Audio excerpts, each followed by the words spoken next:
Selamat malam semua.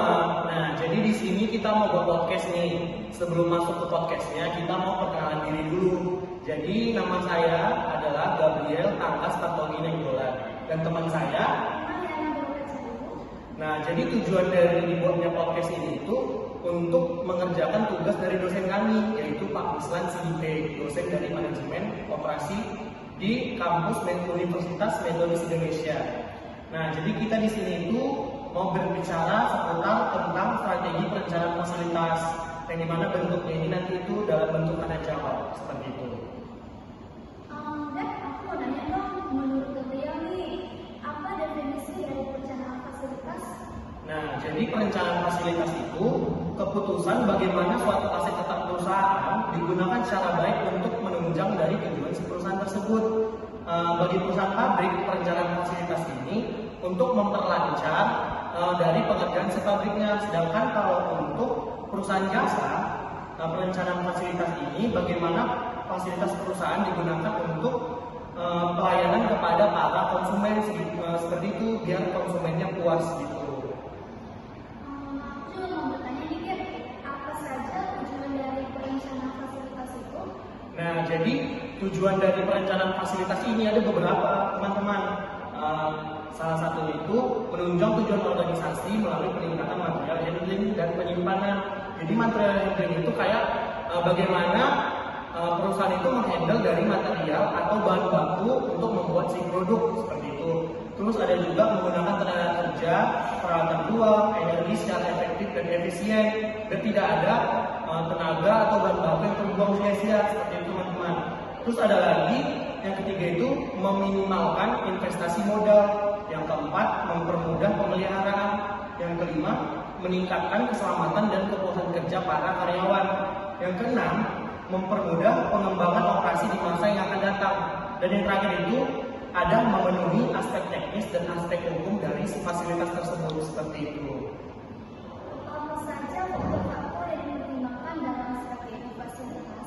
Nah, jadi teman-teman di perencanaan fasilitas ini ada yang namanya strategi fasilitas. Nah, di dalamnya itu terdapat faktor-faktor yang harus dipertimbangkan dalam membuat si strategi fasilitas ini. Salah satunya yaitu yang pertama, pendugaan permintaan. Pendugaan permintaan ini bagaimana si perusahaan ini akan menyesuaikan jumlah permintaan dengan produk yang akan dibuat seperti itu, dan tidak ada produk yang sisa pada saat permintaan ini ada seperti itu, teman-teman. Yang kedua itu ada yang namanya harga perolehan fasilitas. Jadi harga perolehan ini harus diikutsertakan di dalam strategi fasilitas untuk mempertimbangkan apakah fasilitas besar atau fasilitas kecil yang harus dipasang di perusahaan tersebut biar tidak membuang tenaga, tidak juga membuang uang dari perusahaan untuk membeli fasilitas seperti itu, teman-teman. Yang ketiga itu ada yang namanya perilaku yang mungkin dari para pesaing. Jadi di sini perusahaan itu melihat dari reaksi pesaing, teman-teman, seperti itu.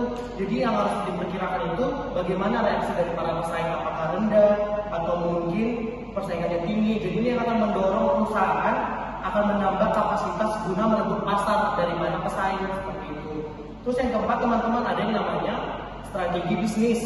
Nah, jadi strategi bisnis ini dapat mengharuskan perusahaan lebih menekankan biaya, layanan, atau keluasan dalam pembelian si fasilitasnya seperti itu. Dan yang kelima, ada yang namanya pertimbangan internasional.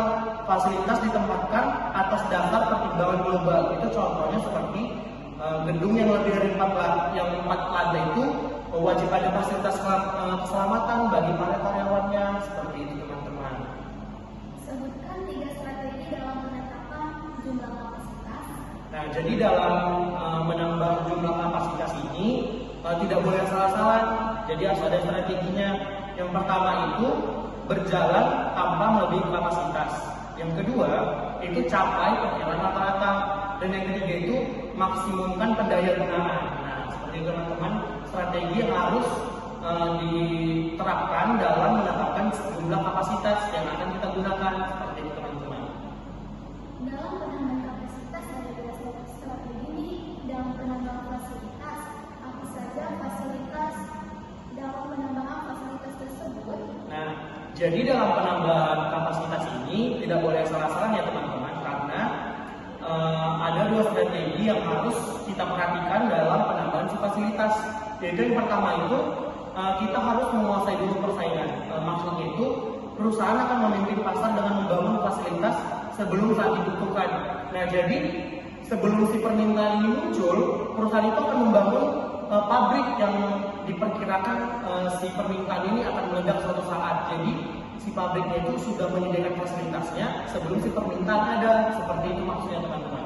Yang kedua itu ada yang namanya tunggu dan lihat nanti. Nah, di sini itu si perusahaan itu mencoba untuk bermain aman teman-teman. Jadi dia melihat apakah permintaan naik atau tidak, dan ketika permintaan naik baru di situ dia menambah si fasilitasnya. Begitu teman-teman.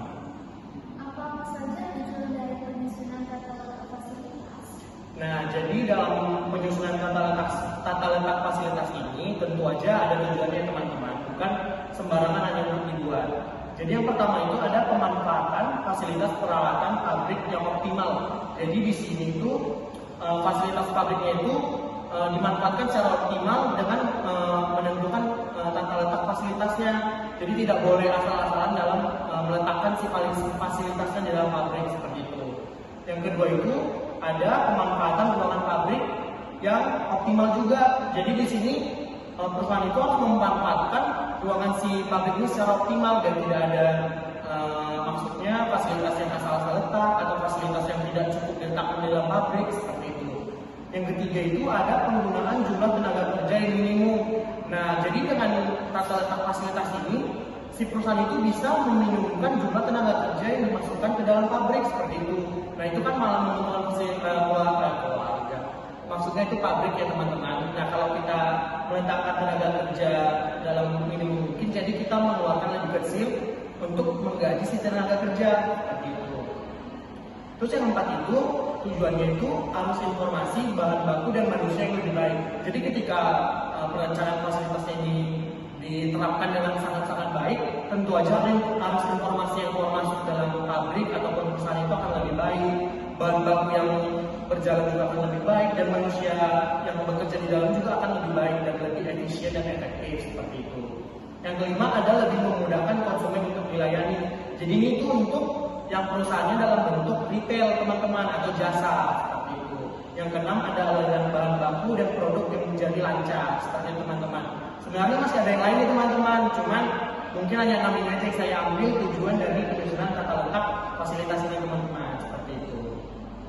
Oh ya, aku juga mau bertanya nih, sebutkan faktor yang menentukan efektivitas penyusunan tata letak fasilitas pabrik. Nah, jadi teman-teman dalam tata letak fasilitas pabrik, bagaimana biar tata letak pabrik ini lebih efektif nih teman-teman. Jadi yang pertama itu ada yang namanya material handling. Jadi ini tuh memperhatikan gerakan dari material atau manusia yang bekerja di pabrik tersebut. Gerakan material harus diusahakan seminimal mungkin seperti itu. Pergerakan kerja karyawan atau operator harus diusahakan seefisien mungkin. Nah, hal ini akan menekan biaya produksi dan waktu proses dari pembuatan produk itu akan lebih cepat teman-teman seperti itu. Yang kedua itu ada yang namanya utilitas ruangan.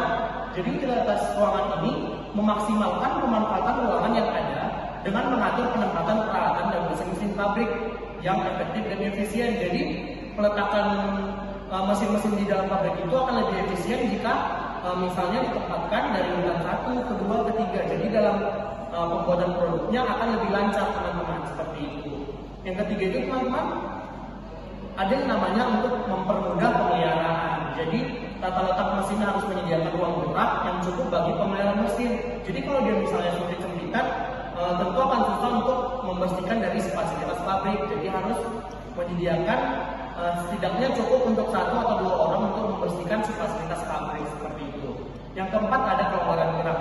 Tentu aja penyusunan tata letak fasilitas pabrik ini harus menyediakan kelonggaran gerak untuk para pekerja. Kalau tidak disediakan gimana dong nanti para pekerja dan bekerja, begitu teman-teman. Terus yang terakhir teman-teman ada yang namanya orientasi produk. Maaf nih salah sebut. Jadi orientasi produk ini adalah jenis produk yang dibuat sangat berpengaruh dalam perencanaan tata letak. Produk dengan ukuran besar dan berat akan menghendaki suatu tata letak yang tidak berpindah-pindah. Produk yang penuh resiko atau berbahaya misalnya bahan kimia kimia, ada kalanya perlu pemisahan tata letak mesin atau peralatan dari proses produksi lainnya. Maksudnya ini biar kalau misalnya tata letak bahan kimia tadi dengan produk lain itu biar tidak terganggu atau terjadi kecelakaan teman-teman. Jadi itu fungsi dari si orientasi produk ini teman-teman, seperti itu. Apa saja jenis-jenis tata letak? Jadi tata letak ini teman bukan hanya terdiri dari satu jenis saja ya. Jadi itu ada beberapa jenis dari si tata letak ini. Yang pertama itu tata letak dengan posisi tetap. Jadi tata letak ini biasanya digunakan untuk memenuhi kebutuhan dari proyek-proyek yang besar seperti membuat jembatan atau membuat hotel atau membuat bangunan-bangunan besar teman-teman. Jadi dia ini harus tetap di satu tempat itu. Jadi si fasilitasnya tidak berpindah-pindah teman-teman. Yang kedua itu ada yang namanya tata letak yang berorientasi pada proses. Jadi tata letak ini menyangkut produksi yang jumlah produknya kecil atau produksinya yang banyak variasinya teman-teman. Jadi bukan hanya satu produk saja yang diproduksi seperti itu. Yang ketiga ada yang namanya tata letak kantor.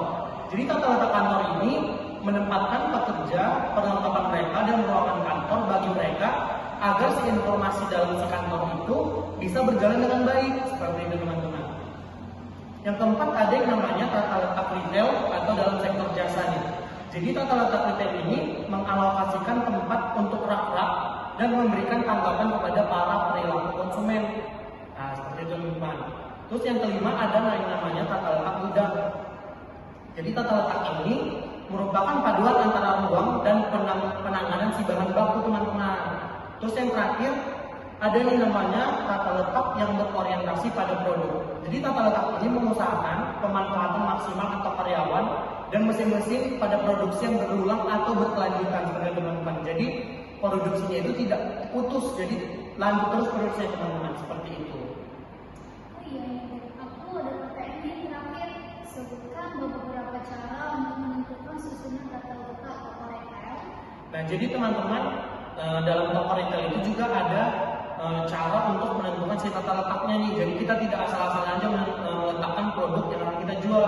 Jadi yang pertama itu tempatkan produk-produk kita itu yang misalnya itu yang paling laku nih atau yang paling banyak dibeli konsumen itu di batas luar toko. Jadi biar langsung kelihatan nih sama si konsumennya, jadi tidak susah untuk dicari nih. Terus yang kedua itu menggunakan lokasi yang strategis untuk produk-produk yang menarik. Jadi kita menempatkannya itu yang dimana nih si produknya ini biar mudah untuk dilihat oleh para konsumen, seperti itu. Terus yang ketiga, menempatkan produk yang dikenal konsumen sebagai produk kuat atau produk yang menjadi alasan utama konsumen itu berbelanja di tempat kita, seperti itu.